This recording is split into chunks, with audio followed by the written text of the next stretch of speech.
so I'm not going to be able to respond to you really on time, and I'm going to be concentrating on the game a lot. So yeah, I will be probably able to see between the games how things are going and if there is some kind of problem and whatnot. So we are entering game number 1. We are having a look on the left side on JSS, spawned on the left in red, blue and teal, and the first to have a look at is Titu, and he is playing the Oranos as we were guessing a bit earlier. Oh well, that's a lot of Oranoses in here actually. That's kind of unusual, and yeah, you can see TSMs are yet again changing their god lineups, and they are going to be playing Loki. Player is playing Loki, then Fan is Oranos. Now that's kind of unusual for both of those, but player has played Loki last game, the last round in the semifinals as well, and Atlantis is not switching from Oranos, same as Titu, and for Chef, that Zeus, and Count for Count is also playing Loki. So that's going to be just a switch between Fan's Oranos and the Zeus from Chef. That's kind of interesting, and let's see what's going to be the better choice on this kind of map. Well, take your bets who's going to win in the first game. So of course we are going to be having interesting placements on the water. Unfortunate right now 42, but not really all that much. As you can see, he's having 3 of the fishies right at the bottom, so not any kind of problem for him. And well, it almost seemed like that he was going for a bit of a scouting, but he just wants to see what's around him and where he actually needs to go for some potential next fishing spots. He's going to be having quite a lot of them in the middle in here. Unfortunately for him, or unfortunately, he has actually placed the dock right in the middle of basically the spots at the bottom and at the top, so it's going to be quite efficient for him before he gets for some second docks. And well, you can see the pocket player Chef is reacting quite nicely, exactly as Atlantis on the right side, as he is going to be having a bountiful sea at the back with quite a lot of 3 spots and even 1 spots, but literally fish all over the place. At the top side, we already see Count von Count having a transport ship. Oh, well, that's an interesting one. That's an interesting one we did not really expect. And is he going to be actually transporting that fast? I'm not exactly sure if this was just some kind of misclick or whatnot, but I wouldn't expect that. I think that's actually planned, but at the same time, since he isn't moving with it at all, I'm not exactly sure what the idea is here, so we are going to have to wait a bit before we actually discover the purpose of that one boat. Otherwise, that's just a bit of a scouting of Atlantis at the bottom, as he's trying to help his teammate Fan to actually locate all the fishing spots so that he doesn't have to waste time at all. You can see first transport ship already moving some of the guys on the mainland, and well, yep, that's going to be quite nice scouting from Fan, and of course, at the top, basically the same from player. And I'm just right now thinking that I'm actually newbie with this map, and these transport ships are going to be basically the standard thing on this migration, as basically to allow players to jump onto the mainland as fast as possible, and we are probably going to be seeing them with all of them, and yeah, we exactly are, as this transport ship was the one scouting at the very start as well. So yep, that's newbie me. Atlantis right now pausing for whatever reason, and we are already seeing the oracles on the mainland, and of course also the Ulfsark from Count von Count, so he is slightly faster than his counterpart player, but player is already actually building second dock, and he's building it on the mainland together with the house, so that's quite interesting, and definitely telling you that he is meaning serious business in trying to protect the fishies on the shore and and all over the map. The TC placements on the main islands are not really anything that should be all that worrisome. I don't expect any kind of problems with those, just a lot of hippos in here, a lot of wood, decent amount of gold, but of course not all that much, because you should be forced to actually move into the mainland. And since the pause is off, we are going to be seeing the normal progression of the map from now on. Quite a lot of pigs actually for Count. It's not really half bad. And you can see that Chef is actually going for quite nice build order. He's going to be advancing reasonably soon as he's using the piggies and not wasting his time or other resources on the granary for the chickens. So that's definitely going to be a very fast advance, and let's see if the opponents are going to be advancing just as fast. A bit of idle time. Unfortunate for Atlantis, because I would be guessing he wasn't really all that much aware. Right now he is, and since he has just finished, he's going to be moving into the pigs, and well, that's going to be pretty much it. So let's move on to the mainland. Looking at the positioning of the TCs, I don't really see any big advantage for either of the teams. You could be guessing or rather saying that potentially this middle TC which is supposed to be JSS, is slightly on TSM side, but it's literally in the middle of the island. And looking at the bottom one, which is also middle islandish, I don't really expect this to be some kind of decisive matter of the game. So I would be thinking that the map is pretty safe and pretty fair, so it should be pretty nice fighting when the players advance into the next ages. Let's have a look at the relics. Better building hit points, that's pretty sweet. Cheaper archers, trolls and centaurs, that's actually not half bad.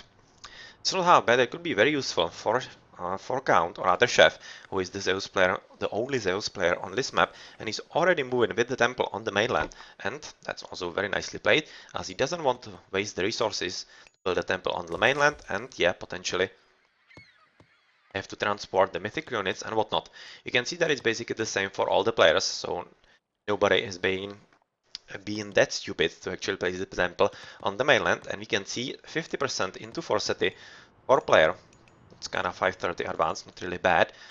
And this is going to be quite a lot faster, the Prometheus, and Fen is even faster, and JSS Chef is also quite fast. So that's already second temple for Loki, of course.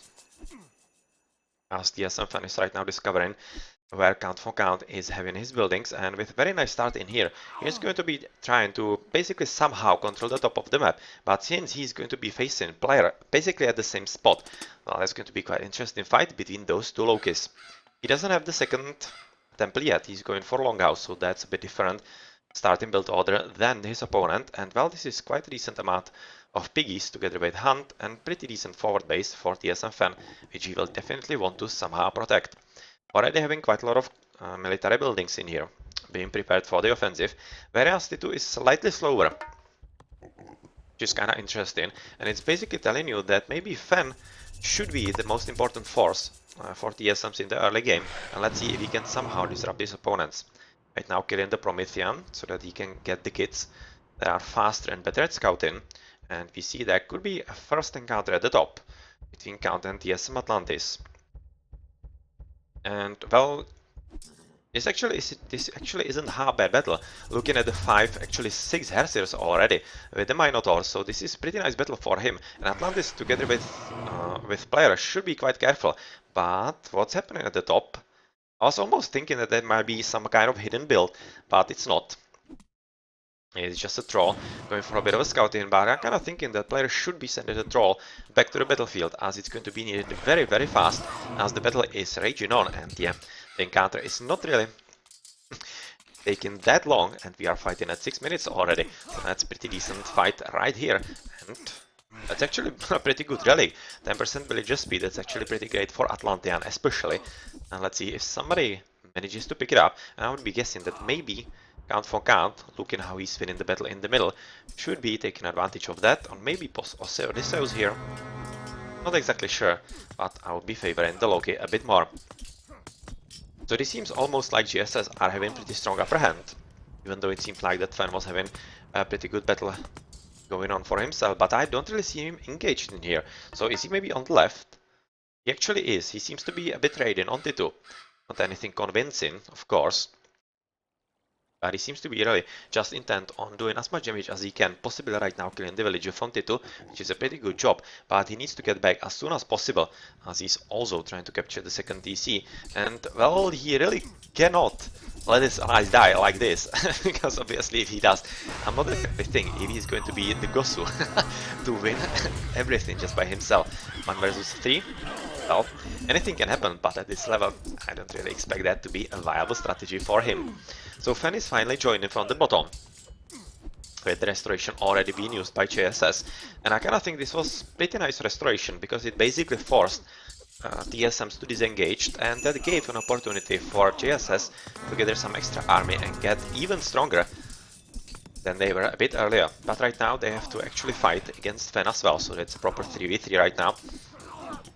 And the situation might be getting a bit out of hand if T2 isn't strong enough to deal with Fen 1v1, but I'm kinda thinking, or it actually doesn't seem so, that he can be doing that thing that we were talking about, and Fen is doing quite well so far with the second TC right now build, and it doesn't seem like that JSS are actually going for second TCs yet, not even on the mainland or rather their homeland.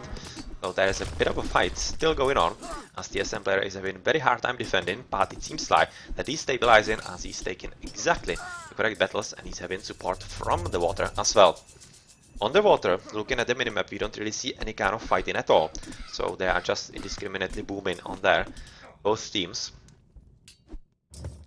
And well, it almost seems like that T2 is right now switching into Cairo Ballistas, and that's, oh yeah, he definitely is. And I'm kind of thinking this is a pretty good idea, because looking at how he's having problems with Murmilos from Fan, and he's also facing quite a lot of Heresiers from player. This is definitely the army to have, and this is going to be quite deadly if somehow TSMs don't counter this with potentially Cairo Ballistas of their own. Don't seem to be coming just of yet, as they don't really have anything against them. Cairo Ballistas are pretty strong once you have like 5+ of them, and if you micro them properly, and this seems to be happening quite nicely. And basically the best counter to them is raiding cavalry or hippicons. Hippicons are slightly better due to having higher hit points, and that's not something that right now TSMs have, as they don't have them. They don't have any kind of Greek, and right now you can see medium hippicons from Chef, and well, this battle is getting quite interesting, as the TSMs are right now forced basically to relinquish the whole island, which means that the second TCs are free for the taking. And if you have a look at the minimap, you can see that Red, T2 and also Teal count for count are taking second TCs on the mainland. So that's pretty nicely played, and they are definitely going a bit forward in the economy department. If I have to actually gauge what's making the difference in here, I'll be guessing that it's actually the hippicons in here, as they are basically able to fight with literally any military unit that we are seeing here. We are seeing Turmas, Murmilos from both Fen and Atlantis, whereas the TSM player is just building some Heresiers together with throwing Axemen, and these two are also quite nicely countered by hippicons actually. Not directly, but hippicons are of course not half bad against those, and well, we see flaming weapons, and they are actually, well, I'm about to call them desperate attempt to actually turn the battle around, but looking how much units actually the Atlantis with Fen are having right now, I wouldn't really finish that sentence all that much, because this basically means that with the army that they have, they are going to be able to secure the middle of the map, because JSS cannot really engage them with the flaming weapons in hand, as that would be just a massacre of any kind of units that they will be having. And well, oh, T2, come on, yay! Oh, this is pretty horrible for him. He's just losing the advantage that he was having due to Cairo Ballistas, just losing 3 of them, and this is pretty bad for him. He should have retreated a lot earlier, as right now this basically means that the flaming weapons are turning the battle around, and TSMs are the one on the hunt. And let's see if JSS can somehow survive this. I kind of think that they might, because the faster transition into the TCs from both Count and T2 is going to be paying dividends quite soon. As you can see, Atlantis is quite slow, and at the same time he is also being quite nicely scouted by the spy, and well, count for count, nicely enveloping the villager, so goodbye, you're not running anywhere. And this market is very interesting indeed. It almost seems like that player is actually jumping into Mythic. He's going for second TC on his homeland. The same can be said about the blue player Chef, and well, we'll be seeing quite interesting stuff, because this market is not built without reason. I'm not be fully expecting that player actually will be really advancing into the next age reasonably soon, and that will be pretty fast jump. Because looking how everybody else is still in classical age, that could be a pretty strong advantage if he goes for Nighthawk, because obviously there's not going to be anything all that strong for JSS to deal with that. Possibly just Odysseus, and without Hero Archive, it's going to be pretty hard for them. So we see a bit of a recess in the battles, as it doesn't seem like that either team actually believes that that they are actually in the position to go into full-on offensive and win. We're going to check if somebody's advancing into the next age. How's T2? So he should be advancing reasonably soon, and we see Brage from Count. Apollon from Chef, whereas T2 is taking yet another TC and still not advancing into the next age. It's kind of curious. Probably thinking that he can still prolong the fighting in the classical age, and I don't really think that's a bad idea. He really can, especially with the Cairo Ballistas, and if he can somehow stabilize the situation and allow Count to actually finish with the 30 TC in here, well, that's definitely going to work the magic for JSS, and they will be in a pretty good position to annoy their opponents for time to come. Mediums, all Murmilos are mediums, whereas for Turmas, do we see all of them? No, Atlantis isn't medium. Atlantis is the only one who doesn't have medium Turmas, but I'm not really thinking that's going to matter all that much. And this is a very important actually battle right now. And Count von Count is right now doing exactly what the TSM player was doing. And yeah, he's trying to turn the tide yet again right now in JSS favor. And let's see if he can succeed. But since this battle is disengaging, let's have a look at the top, where actually player is having a bit of a scuffle with him. That seems to be pretty much equal if it wasn't for the healing spring. And since we are fighting right next to the military buildings of Count von Count, as you can see, he's having Hersers basically ready to jump out once they die. This is not going to be really lasting for long, and players should be either retreating or doing something else with this Radiant.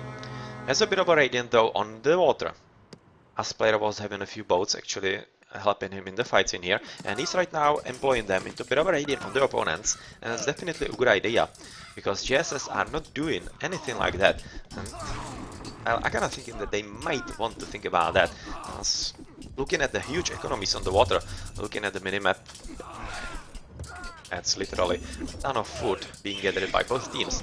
The water is very important at this stage and is going to be making quite a lot of difference.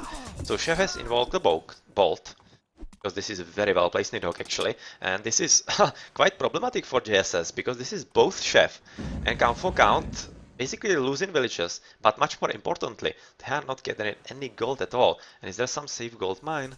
At the top, not safe from Nidhogg.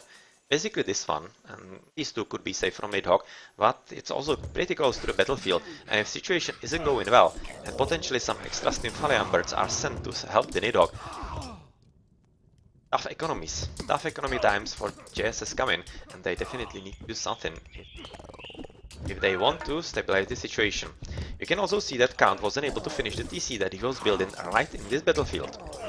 But Kiro Ballistas still coming in front too, and since he has he has pretty much captured the one even against the Lions. The TC at the bottom, he will be at 4. Yet we have 4 TCs, which means that basically 3 TCs are on the mainland captured by JSS, and there is still one uncontested, and that's one. That's right now kinda belonging to TSMs, but they are not having it. So it's going to be interesting to see if the TC advantage is going to be making a difference in the game. But what's right now going to make quite a lot of difference is potentially going to be the faster advance into Heroic from Fan. So I would be expecting that he would be having upgrades faster. He's having copper shields with heavy already infantry, whereas we see just medium Murmilos, but copper weapons for him. So that's interesting actually choice in here, as Titu is going for a better attack with the melee units, whereas Ben is going for better shields against those Cairo Ballistas, and that's definitely a good idea, as they are going to be wrecking even those guys with the big shields in here. So this is quite an important battle, as if somehow Titu can stop this palace from coming up, it will definitely put a stranglehold on Fen on producing any kind of units. But since Titu is right now quite heavily doubled, it's not going to be as easy to stop, and he probably needs to retreat back to the TC and hope that he can survive there for a bit longer. At the top, the battle is raging between just player, but he's facing two. He's facing Count von Count and Chef, and this is very important because this is quite strong push by TSM player, as he is in Mythic Age already with Fenris Wolves. That definitely seems like the strategy in here. And he almost seems like that he's almost winning, but right now he is retreating back, but with this guy in the sky, he could just be turning the battle yet again around, and he definitely seems to be thinking so. He's having bronze, mail, and copper. That's not half bad. Whereas his opponent, Eel, is having what? Nothing. He's having nothing. Chef probably also nothing, because obviously as Zeus he will be waiting for Forge of Olympus in the Mythical Age, and well, this is definitely a pretty strong opportunity for player to wreck the TC and anything that is in his way, because he's having a pretty decent amount of Fire Giants, and that's not much that either Count or Chef can do against that, because Chef needs basically Bellerophon to deal with it. And there's, oh, very nice side build by player, and he's right now quite ravaging the economy of his opponent, and this is definitely quite well played, and Nidhogg is quite nicely making his presence count. At the bottom, JSS Titu is somehow Still battling against two opponents, but I wouldn't really call it all that successful. He's at least holding them, but looking how Fan has just advanced into the Mythical Age, it's probably not going to be for long. So I would be expecting the upgrades will be coming in reasonably soon. We see heavy Murmilos with copper mail, copper weapons from the two areas. Where is somebody else? For example, Fan is having basically the same. He's not having the attack, he's just having armor in both of them. Whereas for the green player Atlantis, he's having nothing so far. So he's basically the same as Count. He also wasn't having any kind of upgrades as of yet. And this basically means that those teams are pretty much equal so far. And there's a pretty good attempt by Titu to kill the palace. How many palaces actually does Fan have? He has 2. That's not such a big number actually. Well, this is just kind of a joke, but at the same time the TC is actually fighting the tower. And this is something that JSS Titu is actually unaware of. And right now this could be, yeah, quite nicely used by Fan, and definitely will be, as it seems like that Fan is winning the battle and will be taking the TC from Titu, who is right now going to be dropped to 3. But I don't think he minds all that much, as I think he is kind of overextended and doesn't have the resources for that. And, well, this definitely will mean that Fan will be potentially having upper hand with the 4 TC, and some extra help from Chef will be more than needed at the bottom. TC just now killed, whereas at the top the TC from Count has been killed sometime earlier as well. And with a very nice attempt to push forward with Hillfort and whatnot, this seems pretty dire for JSS, because Count for Count is straight up outplayed by player right now, and he definitely needs to up his game if he wants to help his teammates somehow stabilize the game and potentially even turn it around, because right now I would be thinking that TSMs are actually quite nicely going forward for the victory, potentially even. Bit of a raiding as well from Count for Count, as he is trying to respond in kind to what player was doing a bit earlier. As in the battlefield in the middle, we are just basically waiting for something to happen from Chef, who is still in Heroic Age, having medium Hippicons, medium Toxots without any kind of upgrades, and with Fang going for Secrets of the Titans. Oh well, the time is kinda ticking out. And JSS definitely need to do something, and the something should be Mythical Age from JSS Chef. We are already at 20 minutes and he's still not in the next stage, and since we have right now Vortex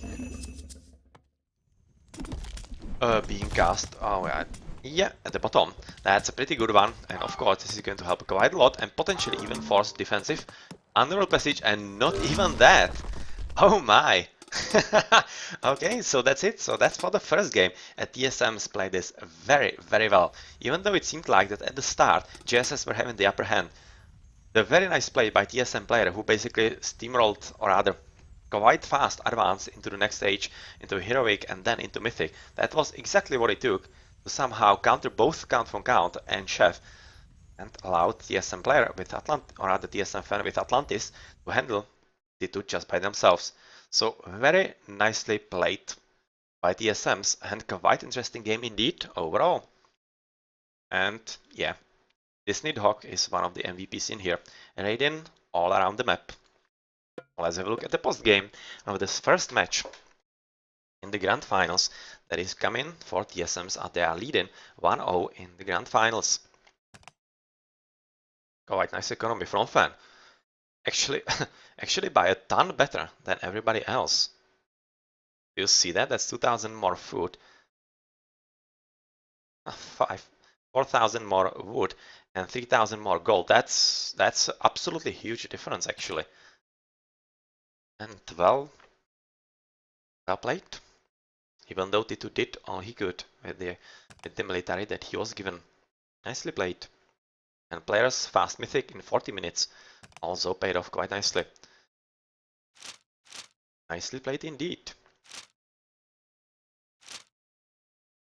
You can see that player didn't build any extra economy once he advanced into the next age, and he basically topped at like 50, whereas Count for Count was booming, and well, that's a pretty good decision actually by the TSM player, and interesting one, but it led to the victory, so GG.